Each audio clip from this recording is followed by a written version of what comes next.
தென்மேற்கு வங்கக்கடலில் நிலை கொண்டுள்ள ஆழ்ந்த காற்றழுத்த தாழ்வு பகுதி காற்றழுத்த தாழ்வு மண்டலமாக வலுப்பெறாது என்றும் இது அடுத்த 24 மணி நேரத்தில் வட தமிழ்நாடு, புதுச்சேரி, தெற்கு ஆந்திர கடலோர பகுதிகளை கடந்து நகர்ந்து செல்லக்கூடும் என சென்னை வானிலை ஆய்வு மையம் அறிவித்துள்ளது.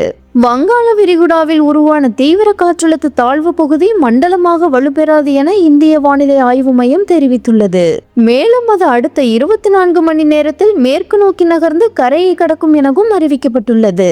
வடகிழக்கு பருவமழை தீவிரமடைந்துள்ள நிலையில் தமிழகத்தின் பல மாவட்டங்களில் கனமழை பெய்து வருகிறது. இதனைத் தொடர்ந்து மழையின் அளவை பொறுத்து ரெட், ஆரஞ்சு, மஞ்சள் என 3 நிலைகளில் எச்சரிக்கைகள் விடுக்கப்பட்டுள்ளன.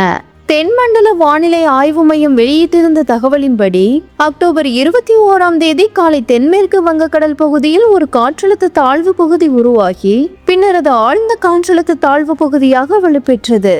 அந்த தாழ்வு பகுதி மேற்கு வடமேற்கு திசையில் நகர்ந்து வட தமிழகம், புதுச்சேரி, தெற்கு ஆந்திர கடலோர பகுதிகளை நோக்கி நகரும் வாய்ப்பு இருப்பதாகவும் கூறப்பட்டது.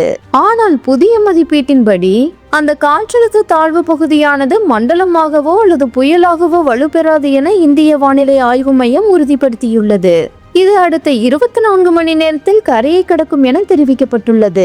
அதேபோல் தென்கிழக்கு அரபிக்கடலில் நிலவிய மற்றொரு ஆழ்ந்த காற்றழுத்த தாழ்வு பகுதியும் மண்டலமாகவோ அல்லது புயலாகவோ வலுப்பெறாது என்றும் வானிலை ஆய்வு மையம் விளக்கியுள்ளது.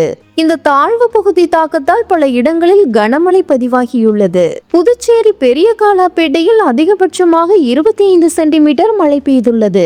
புதுச்சேரியில் 21 சென்டிமீட்டர், பாகூரில் 19 சென்டிமீட்டர், வானூர் மற்றும் கடலூரில் தலா 19 சென்டிமீட்டர் மழை பதிவாகியுள்ளன.